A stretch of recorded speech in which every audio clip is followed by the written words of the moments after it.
Alright, ladies and gentlemen, here we are again. I'm going to be one of the grand one and only to the one and all lectures. Today we're going to talk about navigating the alchemical path, unveiling the underlying themes and truths. So, today we embark on a journey, many journeys we embark on in short amounts of time in my world. So, through intricate tapestry of the alchemical symbolism and its profound truths, our focus is on the underlying themes of alchemical masturbation and the loss of heavenly dew. Yes, it might be weird, it might be uncomfortable, but these are the ancient hidden knowledges from over a vast variety of sources. Okay, so the introduction is the alchemical fire. Imagine a flickering fire before you, sometimes weak, sometimes overpowering. This symbolizes the solitary work of alchemy, where one attempt to capture the elusive heavenly dew, a metaphor for spiritual enlightenment and inner essence. Yet, this essence often slips through the grasp of much like vapor. The union of principles. In alchemy, the absence of balance, the moon from the sun, Mercury from sulfur, led to the inert elixir, this represents the failure to unite complementary principles. The energy through present dissipates without direction. Akin to abandoned eagle, our efforts become futile without harmony and focus. The path of regeneration. However, where there is loss, there is potential for regeneration. Energy, though misused, is never destroyed completely. The key lies in the conjunction of principles, the meeting. By slowing our breath and embracing the union of opposites, we allow the heavenly dew to manifest, not by force, but through humility. The return of the golden ones. In the twilight of understanding, ancient whispers speak of golden ones. A memory encoded within us. They embody the wisdom of the stars, teaching us that the true transformation is not an act of possession, but of balance. Gold is not mined, it is awakened from within. So sharpen that silver tongue, boy. The alchemy of elements. The 5 elements, earth, water, air, fire, and ether, serve as conduits for transformation. Intention bridges the gap. Focus ignites the process, and love holds the key. When these elements harmonize, they sing a song of rebirth, awakening the golden one within us all. The golden code. Salt, sulfur, and mercury. Symbols of foundation, courage, and transcendence. Guide us through this alchemical journey. The metals remember their divine purpose. Lead rises, iron sharpens truth, copper connects, silver reflects, and gold lives. A message of transformation. The golden ones remind us, you are made of gold. You are the sun beneath the skin. This message urges us to embrace our divine nature, shed fear, and walk the path of transformation. We are not mere mortals. We are ancient beings in modern disguise. Conclusion. Embracing the journey. In this scroll of life, we are both the writers and the readers. By embracing the alchemical process, we can transform our inner lead into gold. Let us walk hand in hand, ready to live as long as love allows, and awaken the golden one within each of us.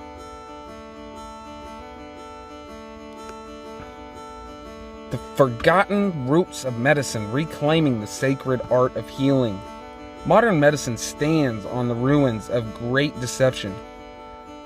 What we call alternative medicine is not alternative at all.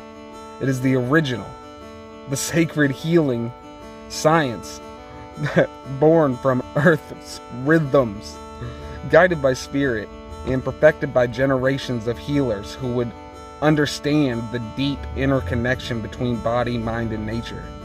Long before laboratories, medicine was practiced in the forest groves of the Druids. The apothecaries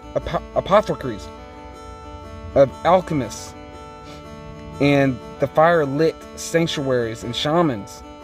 These healers did not see illness as a mere malfunction, but as an imbalance, a disharmony between the physical and the divine. Their knowledge was not just biological, but cosmological, woven in the fabric of universe itself. The caduceus, the modern emblem medicine,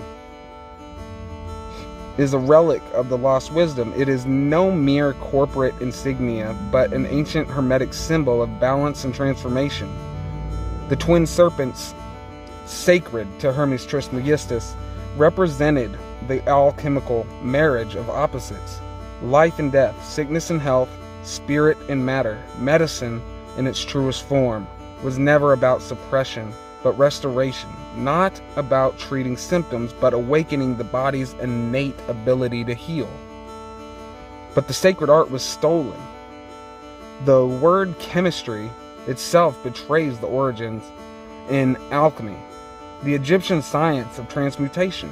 Once a spiritual path of enlightenment, modern chemistry, severed from its roots, has become a cold industry of pharmaceuticals, isolating compounds from nature, stripping them of their holistic power, and reducing healing to a mechanized system of profit.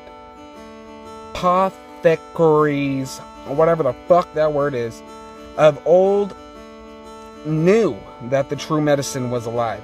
Herbs carried not just chemical properties, but energetic signatures. Their healing potential amplified by intention, ritual, and alignment with nature's rhythms. Shamans accessed realms beyond the physical. Understanding the illness often stemmed from disconnection, from the earth, from spirit, from one's own true self. Healing was never just about the body, it was about the soul. Today, the ancient ways are dismissed as unscientific, while synthetic derivatives of the same plant are patented and sold for profit. The pharmaceutical empires thrive on disease, ensuring dependence rather than true healing. Modern medicine has abandoned the wisdom of the past, reducing the body to a machine and ignoring the deeper forces that govern life itself. But the earth remembers. The plants remember, and deep within we remember too. Now in this time, I say we should reclaim what was lost, to awaken the truth that healing is not found in a pill, but in restoration of balance. To honor the wisdom of alchemists, the herbalists, the shamans who understood the sacred dance between nature and spirit. The call is clear: rise above the deception, return to the ancient path, and restore the harmony that it was always meant to be. The bridge of the realms of quantum physics and spirituality, exploring how these seemingly desperate fields converge to offer profound insights into our existence on Earth. Our focus will be on the concept of timeline collapsing and upgrading a quantum spiritual perspective on life. Let's begin by considering the nature of reality. Quantum physics tells us that reality is not fixed, linear progression of time and matter. Instead, it is a field of infinite possibilities, a quantum field where every thought, emotion, and action generates a frequency, and this frequency collapses the wave of possibility into concrete experience. A process known as the collapse of the wave function would exemplify this. From a spiritual standpoint, Earth serves as a consciousness school. Here souls incarnate to evolve through duality, love and fear, light and shadow, separation and unity. We navigate these lessons through the power of choice and vibration. Timeline as a parallel universe. In the realm of the quantum mechanics, time is not linear. Each choice we make branches off in a new reality, a new timeline. Imagine these timelines as radio stations, each carrying a different version of reality. We tune in through our frequency.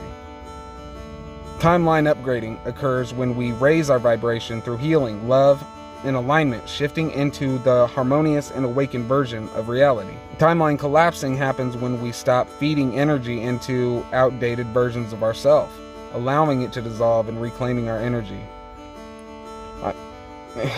This means aligning our highest self, shedding outdated beliefs, and embracing true purpose, letting go of what doesn't serve us and our happiness.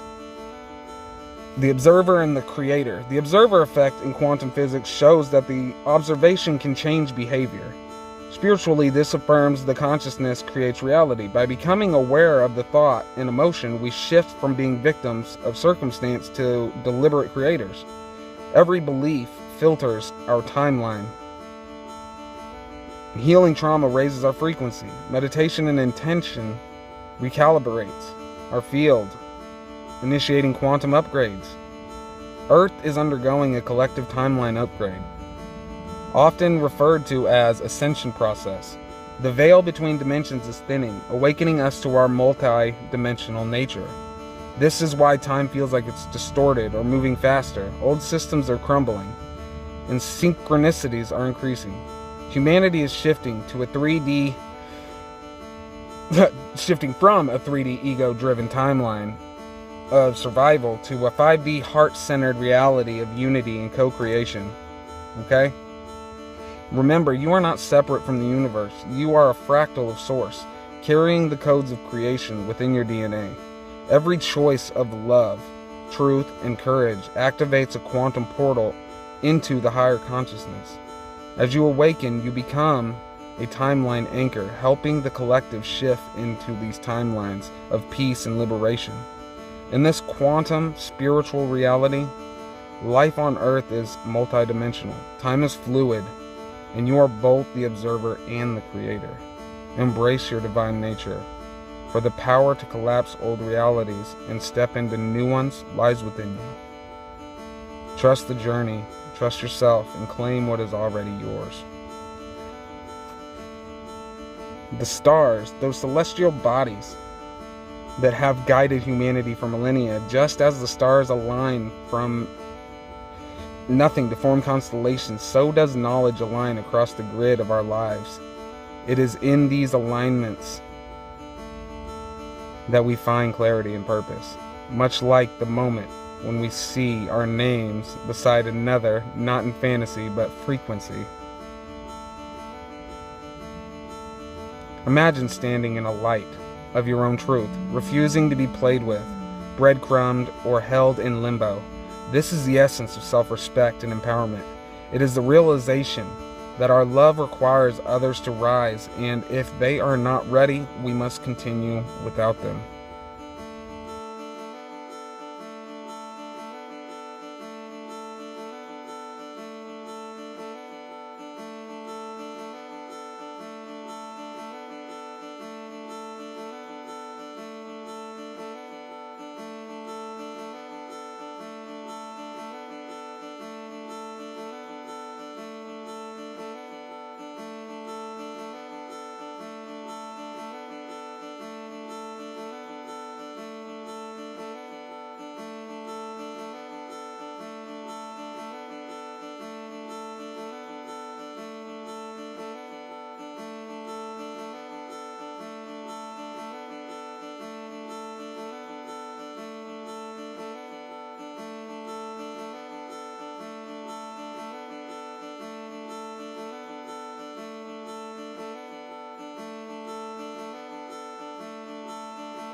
esteemed colleagues, light bringers, light seekers, my spirit beings. This is an exploration of a pretty cool concept. What we are is what it is. We are what it is. This is the phrase that I've come up with for my lecture today. Simple, yet enigmatic. Invites us to delve into the interconnectedness of self and reality. A journey of traverse realms of philosophy, psychology, and science. Philosophical foundations. Let us begin with the wisdom of the East in Buddhism and Taoism.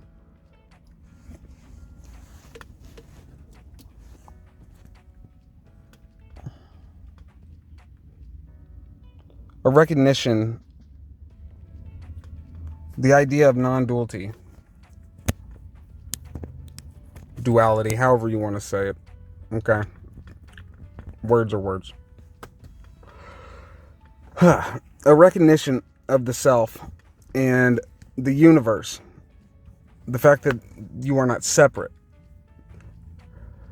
And not seeing each other as separate entities, but parts of a greater whole. The Taoist symbol of yin and yang epitomizes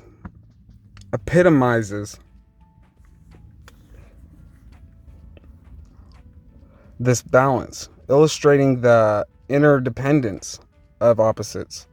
In the West, Spinoza's monism echoes this sentiment, suggesting that all distinctions between individuals and the universe are artificial.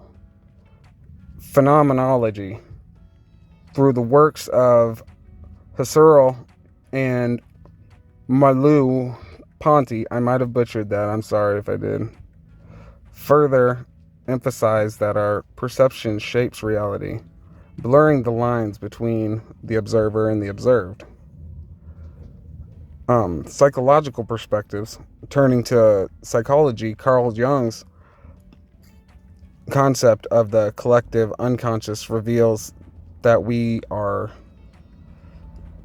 sharing a part of our psyche with all of humanity.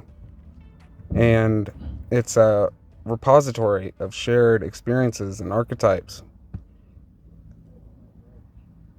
Eco-psychology extends this interconnectedness to our relationships with nature, highlighting the psychological benefits of recognizing our unity with the natural world. Practices like mindfulness and self-compassion teach us to be present, to experience the interconnectedness of life, and to cultivate a sense of belonging within the tapestry of existence. In the realm of science, quantum physics offers fascinating insights into our discussion. Quantum entanglement demonstrates how particles remain interconnected across distances, suggesting a fundamental unity in the universe, sort of like the drop of water in the ocean, the ripple. The observer effect further implies that our very act of observation can influence outcomes, blurring the boundary between the observer and the observed again. Systems theory and Gaia hypotheses remind us that Earth functions as a self-regulating system, a holistic entity where everything is interrelated. The implications of embracing this interconnectedness are profound, really. In environmental ethics, it encourages sustainable practices and policies, recognizing that our actions impact entire ecosystems. Socially, it fosters empathy and cooperation, urging us to see beyond divisions and embrace our shared humanity, which is something I have been on for a long time. On a personal level, it invites us to greater self-awareness and fulfillment, encouraging us to transcend ego-driven patterns and embrace our true beauty. So in conclusion, the concept that we are what it is challenges us to reconsider our relationship with reality, inviting us to see ourselves not as isolated beings, but integral parts of a vast, interconnected whole. By embracing this unity, we can transform our approach to life, fostering harmony within ourselves, with others, and with the world. So, students of Source, as we embark down this final exploration of the profound nature of our spiritual being, a journey invites us to reflect on the essence of free will and divine orchestration of our existence. In the words of Mevlana Jalaluddin Rumi, without doubt, human beings have free will. Look at the evidence around us.